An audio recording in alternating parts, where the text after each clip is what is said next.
Hello all guys, क्या हाल आप लोगों के। मैं हूं करण भैया और आज मैं मौजूद हूं एक और टॉपिक को लेकर के जो कि थोड़ा डिफिकल्ट लगता है बच्चों को। That is the एनजो El Nino southern oscillation. ये बेसिकली 9th और 11th क्लास का टॉपिक है, तो 6th और 7th वाले 8th वाले कृपया करके आप दूर रहे यहां से, ठीक है। और ये जो 9th और 11th के सर पे भारी बोझ है उसको पंकज भाई खत्म करने वाले हैं आज, ठीक है।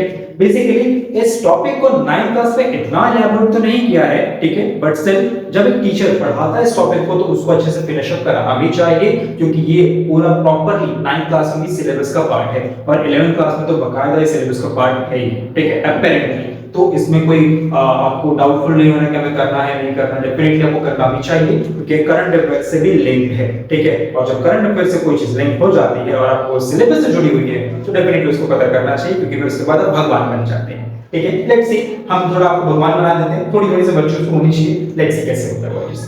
देखो बेटा, एनजो का मतलब है El Nino southern oscillation.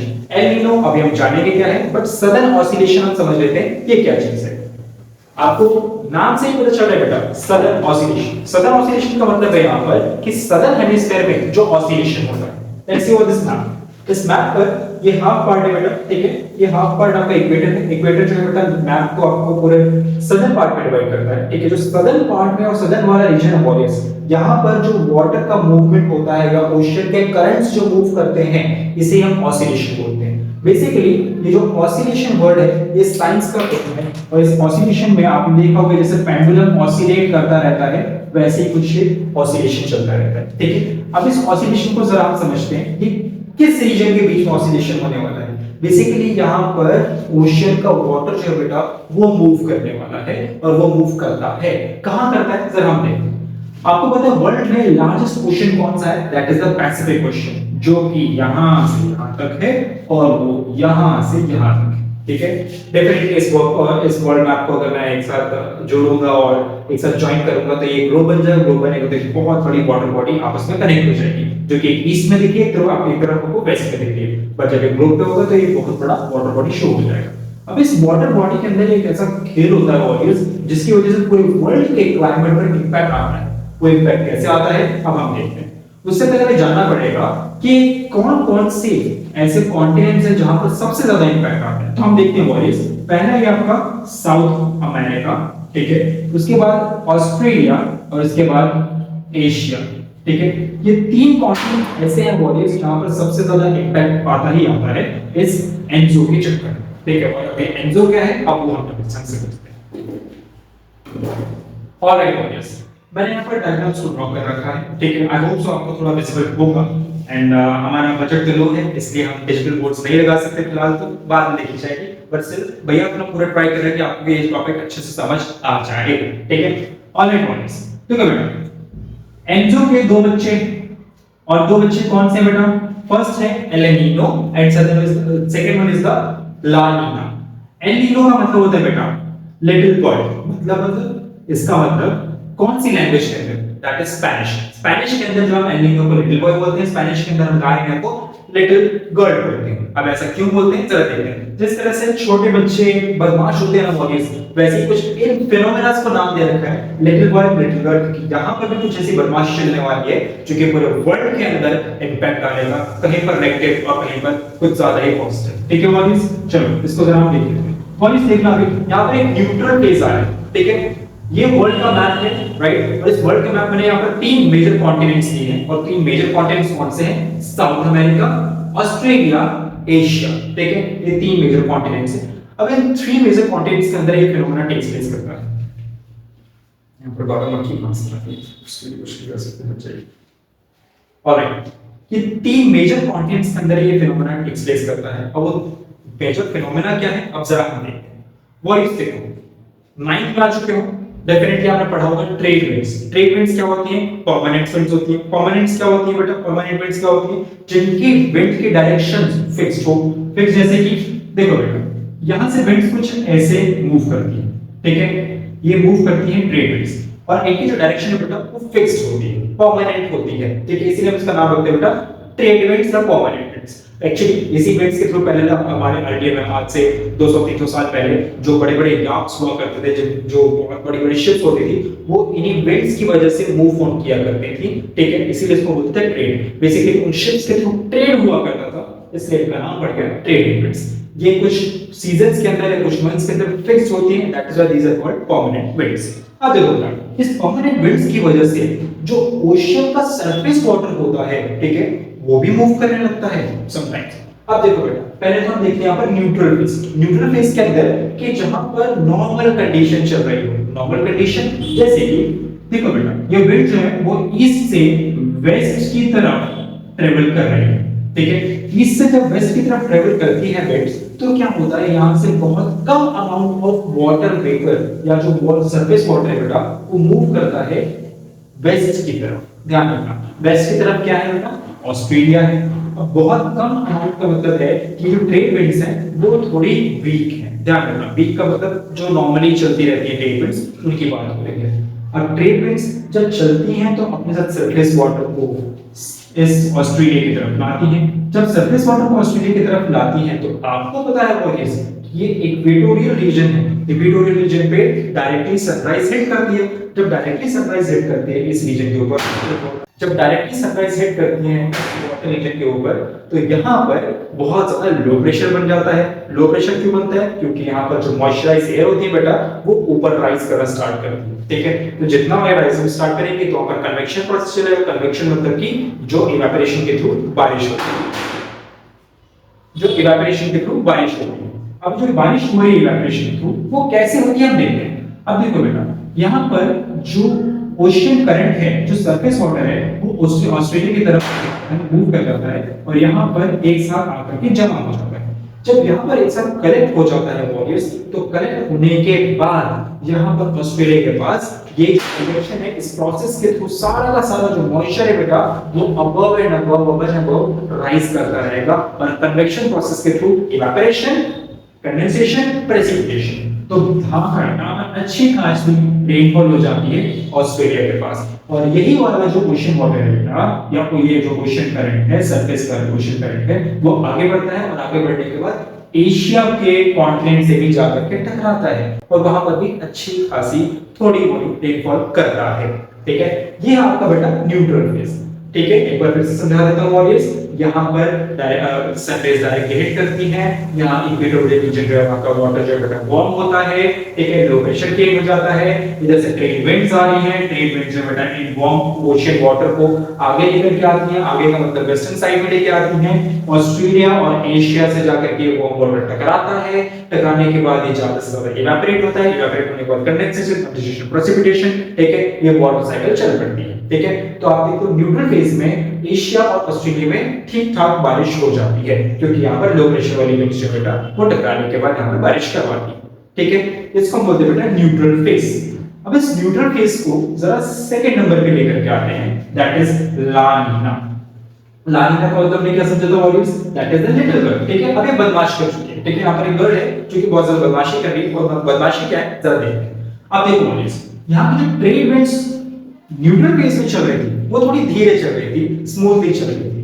But अब जो ट्रेड विंड्स है बेटा, इनकी स्पीड और इंटेंसिटी इतनी ज्यादा हाई हो चुकी है कि बहुत सारा जो सरफेस विंड है बेटा, सरफेस विंड वो अपने साथ इन सरफेस वाटर को ऑस्ट्रेलिया की तरफ और एशिया की तरफ पुश किए जा रहा है। ठीक है, और एक कौन सा डायरेक्शन पुश किया जा रहा है, वेस्ट की तरफ। कहां से, ईस्ट की तरफ से। तो ईस्ट की तरफ से वेस्ट की तरफ बहुत सारा सरफेस विंड जो बेटा वो पुश किया जा रहा है, और यहाँ सरफेस वाटर भी जो बेटा वो पुश ऑन होकर के आए जा रहा है। ठीक है, अब देखो आपको पता है इक्वेटोरियल रीजन, पानी यहाँ पर ज्यादा गर्म होगा, मींस वार्म हो जाएगा। वार्म होने के बाद लो प्रेशर क्रिएट होगा। जब भी पानी जाकर के ऑस्ट्रेलिया और इंडिया के रीजन में टकराता है, वॉल्यूम्स ध्यान रखना, टकराता है, तो यहाँ पर इंटेंस लो प्रेशर बनता है। आपने देखा ऊपर लो प्रेशर बना, बारिश हुई, लेकिन अब ज्यादा तगड़ी बारिश होगी। क्यों? क्योंकि यहाँ पर ट्रेड विंड्स ज्यादा स्ट्रॉन्ग हो गई हैं, जो कि ज्यादा से ज्यादा पानी को ईस्ट से वेस्ट की तरफ लेकर के जा रही हैं। पानी मतलब surface water of the ocean. ठीक है, और ज्यादा से ज्यादा ओशियन को यहाँ पर लाने के बाद ज्यादा से ज्यादा बारिश भी होगी। ठीक है, इसलिए ला नीना के सिचुएशन में बहुत ज्यादा एशिया और ऑस्ट्रेलिया के अंदर बारिश होती है। And this is why there is also India में इस बार इतनी बारिश हुई है। ठीक है, अब आपने देखा होगा कि किस तरह से ला नीना और इस टॉपिक ने आपके इस करंट सिचुएशन से कनेक्ट आउट कर दिया। ठीक है, 11th और 9th क्लास अब आपको थोड़ा थोड़ा समझ आ रहा होगा कि इस बार इतनी बारिश क्यों हुई, इनफैक्ट 3-4 सालों से इतनी बारिश क्यों हो रही है। और जो ये प्रोसेस चलता है ना वो ये सिर्फ 1 साल या 2 साल के लिए नहीं, कम से कम 3 से 4 5 6 साल तक कंटीन्यूअसली चलता रहता है। ठीक है, एक बार फिनोमेना स्टार्ट हुआ तो 3 से मिनिमम 2-3 साल और मैक्सिमम 7-8 साल तक कंटीन्यूअसली चलता रहता है इसी पैटर्न के अंदर। ठीक है, और ये समझ आया इन ला नीना फेज में क्या होता है। अब सुनो वापस, जब यहां से सरफेस वाटर जाकर के एशिया और ऑस्ट्रेलिया में टकरा रहा है और यहां पर लो प्रेशर क्रिएट हो रहा है और यहां पर बहुत तेज बारिश हो रही है, तो यहां पर जो है बेटा डिप्रेशन हो जाना चाहिए। मतलब कि बेटा जब यहां पर बहुत ज्यादा पानी यहां पर खींच के आ जाएगा तो यहां पर पानी तो कम हो जाएगा ना बेटा, बट ऐसा फंडा नहीं होता, ध्यान रखना। एक्चुअली जो नीचे का वाटर होता है, नीचे का मतलब कि अंडरग्राउंड ऑफ द ओशन, ठीक है, ओशन का जो अंडरग्राउंड वाटर होता है बेटा, जो कोल्ड वाला पोर्शन ऑफ वाटर होता है वो धीरे धीरे ऊपर आने लगता है। ध्यान रखना, कोल्ड वाला जो पोर्शन होता है वाटर का वो ऊपर आने लगता है। ध्यान रखना, क्योंकि अंडर द वाटर देखो बेटा ओशन है, ओशन का सरफेस गर्म हो सकता है बट ओशन का जो बॉटम वाला पार्ट होता है या बॉटम वाला पोर्शन वो हमेशा कोल्ड ही रहेगा, क्योंकि वहां पर डायरेक्टली सनरेज हिट नहीं कर पा रही है। ठीक है, तो जो कोल्ड वाला वाटर वेव बेटा वाटर पोर्शन वो धीरे धीरे ऊपर आने लगता है साउथ अमेरिका की तरफ। अब जब साउथ अमेरिका की तरफ जो अंडर वाटर वाला पोर्शन ऊपर आता है, ठीक है, इसको upwelling of the cold currents बोलते हैं ओशन की। ठीक है, वो जब ऊपर आता है और इससे टकराता है बेटा तो यहाँ पर बहुत ज्यादा ठंड पे कोल्ड क्लाइमेटिक कंडीशन फेस करना पड़ता है साउथ अमेरिकन लोगों को। समझ आ गया आपको? आप देख रहे हो यहाँ पर बारिश करवा दी इस ला नीना फेज में, ठीक है, और यहाँ पर बहुत ज्यादा ठंड क्रिएट करवा दिया साउथ अमेरिका में, क्योंकि यहाँ पर जो ठंड है वो किस पे आई है बेटा, क्योंकि जो नीचे की बॉटम वाली लेयर है वाटर की वो जाकर के साउथ अमेरिका में जाकर के टकराती है और अल्टीमेटली साउथ अमेरिका के जो रीजन्स हैं यहाँ पर वहां पर बहुत ज्यादा ठंड ले आती है। प्लस साउथ अमेरिका ना बल्ले बल्ले करके नाचने भी लगता है। पता है क्यों? क्योंकि जो भी न्यूट्रिएंट रिच वाटर होता है बेटा, न्यूट्रिएंट से भरा पानी, आपको समझा देता हूं, ठीक है, वो जाके साउथ अमेरिका के सरफेस पे आ जाता है। अब इस न्यूट्रिएंट रिच वाटर के साथ साथ बहुत सारे न्यूट्रिएंट्स भी उस सरफेस पे आ जाते हैं, तो बहुत सारी मछलियां भी उसको फॉलो करते हुए ऊपर आ जाती हैं। कहां पर? सरफेस के ऊपर। ठीक है, और जब सरफेस के ऊपर आती है तो साउथ अमेरिकन वाले उस मछलियों को और एक्वाटिक एनिमल्स को और एक्वाटिक फिशेस को अपने पास प्रोक्लेम कर लेते हैं, उनको पकड़ करके रख लेते हैं। ठीक है, इसका मतलब इनका बिजनेस भी बहुत तगड़ा चलने लगता है। इट मींस जो ला नीना फेज है वो साउथ अमेरिका के लिए बल्ले बल्ले करने वाले सिचुएशन है, क्योंकि इस टाइम पे इनका बिजनेस बहुत अच्छा चलता है एक्वाटिक एनिमल्स और एक्वाटिक लिविंग ऑर्गेनिजम्स के लिए। समझ आ रहा है आपको ऑडियंस? क्योंकि यहाँ से नीचे से कोल्ड वेलिंग अपवेलिंग विंड जो है, सॉरी कोल्ड अपवेलिंग वाटर जो है वो ऊपर आता है और अपने साथ बहुत सारे फिशरीज को ऊपर लेकर के आता है। यहाँ पे फिशरीज का बिजनेस बहुत अच्छा चलता है। होप सो अब आपको समझ आ गया ला नीना वाला फेज। यहाँ पर बहुत ज्यादा ला नीना ने बारिश करवा दी और यहाँ पर बहुत ज्यादा ठंड करवा दी। ठंड के साथ साथ साउथ अमेरिका में फिशरीज का बिजनेस भी अच्छा हो जाता है। ठीक है, now move to the third phenomena, that is the El Nino. हमने न्यूट्रल फेज पढ़ा, उसके बाद हमने ला नीना फेज पढ़ा एंड थर्ड पे आते हैं बेटा एल नीनो फेज। अब एल नीनो फेज जो है वो थोड़ा ज्यादा खतरनाक है, और वो खतरनाक क्यों है जरा बताओ। अब देखो बेटा यहां पर हम पढ़ने जा रहे हैं एल नीनो वाला फेज। अभी जो एल नीनो फेज है ये थोड़ा सा डेंजरस हो जाता है। डेंजरस मतलब इंडिया, एशिया और ऑस्ट्रेलिया के लिए डेंजरस। ऐसा क्यों होता है जरा देख लेते हैं। आपने देखा न्यूट्रल वाले फेज में आप देखते हो कि इंडिया और ऑस्ट्रेलिया में बारिश होती है, अच्छी बारिश होती है, लेकिन ला नीना में यहाँ पर अच्छी खासी बारिश होती है। ठीक है, और यहाँ पर तो ठंड पड़ने लगती है और यहाँ पर एक बल्ले बल्ले होती है, यहाँ पर फिशरीज का बिजनेस चल पड़ा है। एंड थर्ड को आता है phenomena that is the El Nino. L Nino का क्या है बेटा, देखो जरा, दैट इज लिटिल बॉय। अब यहाँ पर बदमाश लिटिल बॉय होते हैं, और जो बॉय होते हैं बेटा वो गर्ल से कुछ ज्यादा बदमाशी करते हैं। और देखो क्या बदमाशी कर चुके हैं यहाँ पे। अब जो ट्रेड विंड्स चल रही थी वॉरियर्स, देखो ईस्ट से वेस्ट की तरफ जो ट्रेड विंड्स चल रही थी, ठीक है, उन लोगों ने अपना डायरेक्शन ही चेंज कर लिया। डायरेक्शन कैसे चेंज कर लिया?